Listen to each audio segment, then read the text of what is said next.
Good morning, class. Good morning. Today, we're going to go over the water cycle. I know I want to start off with just asking you some questions to see what you know. Let me ask you a question. Where does rain come from? From the clouds. Okay, that's good. And then, what do you know about the water cycle? What comes to mind when you think about the water cycle? Condensation. Okay, condensation. What is condensation?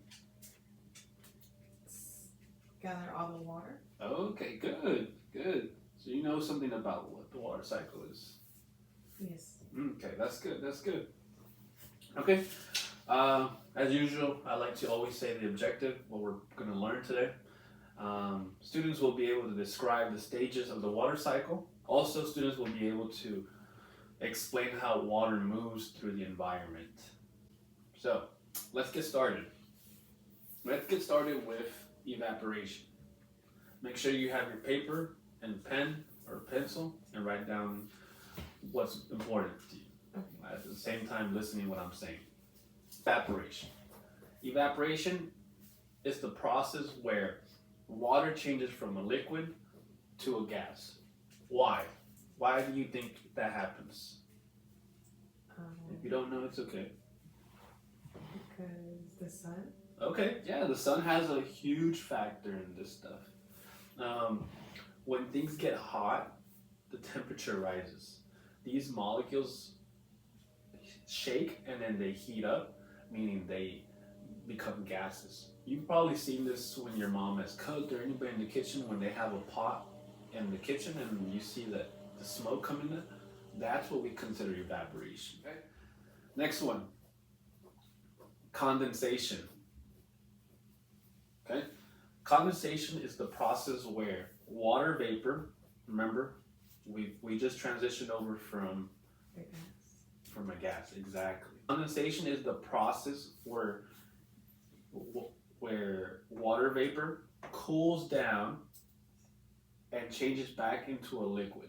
So if I have vapor, what happens to that vapor for it to turn into a liquid? That's cool. Exactly.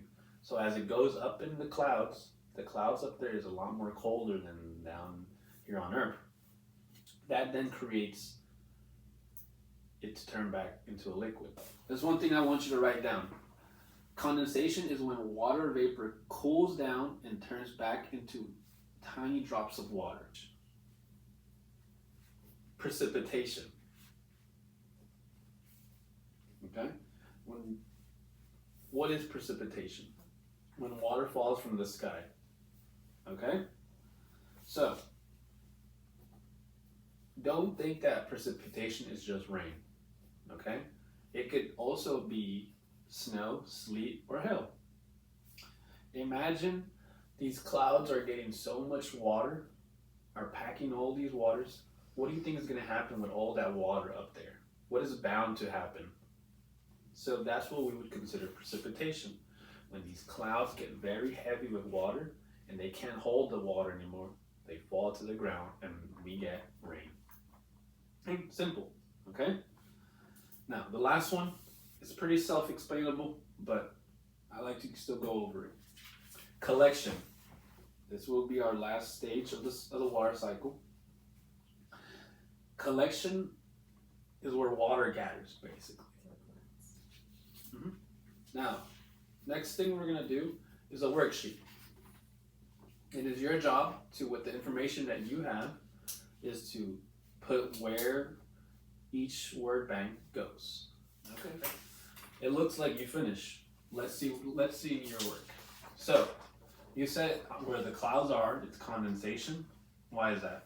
Do you have any questions before we move forward? No, you should. For this last part, your extra ticket, I want to check again for your understanding to make sure you know what you learned. Okay. On the back of your sheet, I want you to write down why is the water cycle important.